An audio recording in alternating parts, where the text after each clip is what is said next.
चलिए Saraf classes YouTube channel में आप सभी का स्वागत है। आज अपन इतिहास के मगध सम्राट वाले भाग को देखेंगे। देखिए इसमें क्या कैसा होता है। अगर अपन 600 शताब्दी ईस्वी पूर्व में जाएं, 600 शताब्दी ईस्वी पूर्व मतलब 600 BC भी आप कह सकते हैं। BC क्या होता है मैंने पिछली क्लास में आपको समझाया है। एक बार और आप देख लेते हैं। जैसे आप देखोगे 0 ईस्वी में ईसा मसीह का जन्म हुआ था।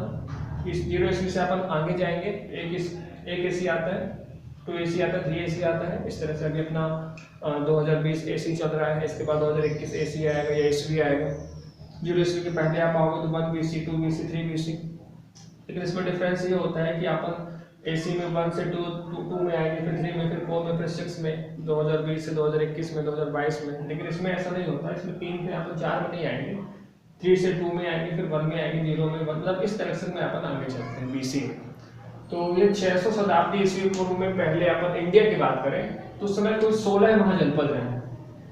16 महाजनपद की बात करें तो कई सारे जनपद मिलकर महाजनपद बनते रहे। और एक जनपद कैसे बनता रहा? कई सारे गांव मिलकर एक जनपद बनता रहा। तो कुल 16 महाजनपद रहे अपने इंडिया में। और उन 16 महाजनपद में सबसे शक्तिशाली महाजनपद रहा मगध साम्राज्य, जो कि आज वर्तमान की बात करें तो बिहार वाला रीजन कहलाता है। और साथ में 16 महाजनपद में 2 मध्य प्रदेश के भी महाजनपद रहे। ये पूछा भी जाता है कि मध्य प्रदेश में कौन कौन से महाजनपद रहे। तो मध्य प्रदेश में अवंती और चेंदी ये 2 महाजनपद रहे। आप देखोगे मगध साम्राज्य में तो कहते हैं मगध साम्राज्य में सबसे पहले शुरुआत में कोई वंश रहा। उसके बारे में इतिहास में जानकारी नहीं मिली है, लेकिन उस वंश के जो संस्थापक थे वो थे बृहद्रथ और उनकी राजधानी थी गिरिवृक्ष। इसके बाद जो अपन को लिखित रूप में उपलब्ध है वो आता है हर्यक वंश, शिशुनाग वंश और नंद वंश। इन 3 वंश के बारे में अपन आज जानकारी लेंगे। सबसे पहले हर्यक वंश की बात करें आप तो हर्यक वंश के संस्थापक बिंबिसार थे। सभी वंश के संस्थापक आपको पता होना चाहिए, फाउंडर कौन था ये आपको पता होना चाहिए। तो हर्यक वंश के बिंबिसार, शिशुनाग वंश के शिशुनाग, नंद वंश के महापद्मा नंद। तो देखिए बिंबिसार क्या होता है। सबसे पहले बिंबिसार आता है। बिंबिसार अपने राज्य का विस्तार करना स्टार्ट करते हैं। तो राज्य का विस्तार जो मैक्सिमम करते हैं वो वैवाहिक संबंध स्थापित करके करते हैं। तो इनका विवाह बहुत सारे इनके विवाह हुए हैं। एक विवाह इनका आम्रपाली के साथ हुआ है, जो कि एक वैशाली की नर्तकी थी। ये पूछा भी जाता है क्वेश्चन में कि आम्रपाली कहाँ की नर्तकी रही, तो वो वैशाली की रही। ऐसे कौशल नरेश प्रसेनजीत की बहन थी। फिर चेलना वैशाली की चेटक की पुत्री थी, चेलना का पूछा जाता है। और आम्रपाली से जीवक का जन्म होता है। अगर अपन जीवक की बात करें तो बिंबिसार ने जीवक को औषधि विज्ञान के बारे में जानकारी लेने के लिए तक्षशिला में भेजा। तक्षशिला उस समय वहां पास कई सारी शिक्षाएं दी जाती रही। तो औषधि विज्ञान की शिक्षा जीवक ने तक्षशिला से प्राप्त की। ये क्वेश्चन भी आपको कई बार पूछा गया है। अब जब ये औषधि विज्ञान की शिक्षा प्राप्त कर लिया तो एक तरह से डॉक्टर बन गया। कोई भी बीमार होता रहा तो बिंबिसार जीवक को उनकी सेवा में भेजते रहे। तो बिंबिसार ने उज्जैन अवंती के राजा प्रद्योत और गौतम बुद्ध की सेवा में या उनके इलाज में जीवक को भेजा। क्योंकि प्रद्योत को कौन सा बीमारी हो गई तो पांडु बीमारी इनको हो गई।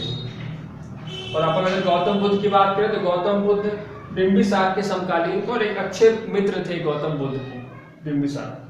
तो फिर क्या होता है देखिए, देवव्रत गौतम बुद्ध को पसंद नहीं करता है। मतलब गौतम बुद्ध का विरोधी कौन है? देवव्रत। तो देवव्रत एक चाल चलता है। देवव्रत अपनी चाल से अजातशत्रु को जल्दी राजा बनने के चक्कर में बिंबिसार की हत्या करवा देता है। मतलब यहाँ आप देखोगे बिंबिसार का पुत्र अजातशत्रु है, अजातशत्रु का पुत्र उदयन है, उदयन का पुत्र नागदशक है। तो यहाँ पास क्या होता है, अजातशत्रु ने अपने पिता की हत्या कर दी बिंबिसार की। और किसके कहने पर?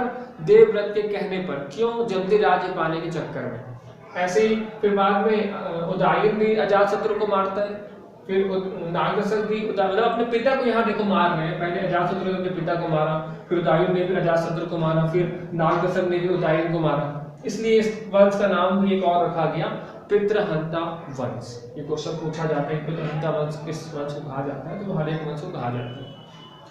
अब देखो फिर क्या होता है, जब अजातशत्रु ने बिंबिसार को मार दिया तो महाकोसला इतनी दुखी हो गई तो वो भी सदमे में मारी गई, महाकोसला। और महाकोसला जब मारी गई तो उनका जो भाई था प्रसेनजीत उनका भाई था, प्रसेनजित बदला लेने के लिए अजातशत्रु पर आक्रमण करता है, लेकिन वो हार जाता है। काफी राज्य अजातशत्रु को देना पड़ जाता है। इसके बाद उदयन राजा बनते हैं। अच्छा, अजातशत्रु में एक और चीज हुआ था, महावीर स्वामी और गौतम बुद्ध की मृत्यु जो है वो अजातशत्रु के शासनकाल में हुई थी। अजातशत्रु के शासनकाल में प्रथम बौद्ध संगीति भी हुई थी। फिर उदयन राजा बनते हैं। उदयन की बात करें तो पाटलिग्राम की स्थापना करते हैं, जो कि आज पटना के नाम से जाना जाता है, पाटलिपुत्र भी जिसको अपन कहते हैं, और ये जैन धर्म को मानते रहे उदयन। फिर इसके बाद इस वंश के जो अंतिम राजा है वो नागदशक आए। फिर पब्लिक ने क्या किया, इनको भगाया, क्योंकि अपने पिता को ये मार रहे थे, कहीं ना कहीं जनता पसंद नहीं करती इनको। जनता ने इनको किनारे किया और नया वंश की स्थापना हुई, शिशुनाग वंश, जिसके राजा शिशुनाग बने। अब देखिए फिर क्या होता है, शिशुनाग राजा बनते हैं और अपनी राजधानी का परिवर्तन करते हैं। कहाँ ले जाते हैं राजधानी? राजगृह से वैशाली स्थानांतरित करते हैं। ध्यान रखिएगा, इस वंश में जो राजधानी रही है वो राजगृह में रही है। तो शिशुनाग ने अपनी राजधानी का परिवर्तन किया वैशाली में। इसके बाद कालाशोक आते हैं, राजधानी का पुनः परिवर्तन करते हैं और वैशाली से राजधानी फिर से वापस कहाँ ले आते हैं, वो राजगृह में ले आते हैं। और कालाशोक के समय में दूसरी बौद्ध संगीति हुई थी, इसको भी आप ध्यान रखिएगा। प्रथम बौद्ध संगीति अजातशत्रु के शासनकाल में और दूसरी कालाशोक के शासनकाल में। बौद्ध धर्म और जैन धर्म के बारे में मैंने पिछली क्लास में बता चुका हूँ, आप चाहे तो देख सकते हैं उसको, जो नहीं देखा है। फिर इसके बाद नया वंश आता है, नंद वंश। देखिए नंद वंश में कई लोग स्थापना किए, कई राजा आए हैं, लेकिन वो किसी दूसरे राजा के अधीन शासन कर रहे थे, है ना, किसी दूसरे राजा के अधीन, जो वो बोलता रहा वैसा वो करते रहे। फिर एक नए राजा आते हैं जो अपने आप को स्वतंत्र घोषित करते हैं, अपने हिसाब से शासन करते हैं। वो कौन थे? महापद्मानंद। इस शक्तिशाली राजाओं में ये गिने जाते हैं, महापद्मानंद। और इसके बाद इस वंश के जो अंतिम राजा आते हैं वो घनानंद। और घनानंद भी काफी शक्तिशाली राजा रहे, लेकिन चंद्रगुप्त ने अपनी चाणक्य की सहायता से घनानंद को हराया था, वो मैं आपको बाद में बताऊंगा अगली क्लास में। तो घनानंद के शासनकाल में जो मेन हुआ था वो क्या हुआ था, सिकंदर का आक्रमण हुआ था। सिकंदर यूरोपीय आक्रमणकारी थे, काफी शक्तिशाली राजा थे।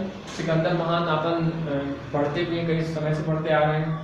और इस वंश के जो अंतिम राजा, नंद वंश के अंतिम राजा घनानंद, इनके बारे में बहुत पूछा जाता है। और क्वेश्चन ये भी पूछा जाता है कि मौर्य साम्राज्य के पहले कौन सा वंश आया? मौर्य साम्राज्य से पहले नंद वंश आया, है ना।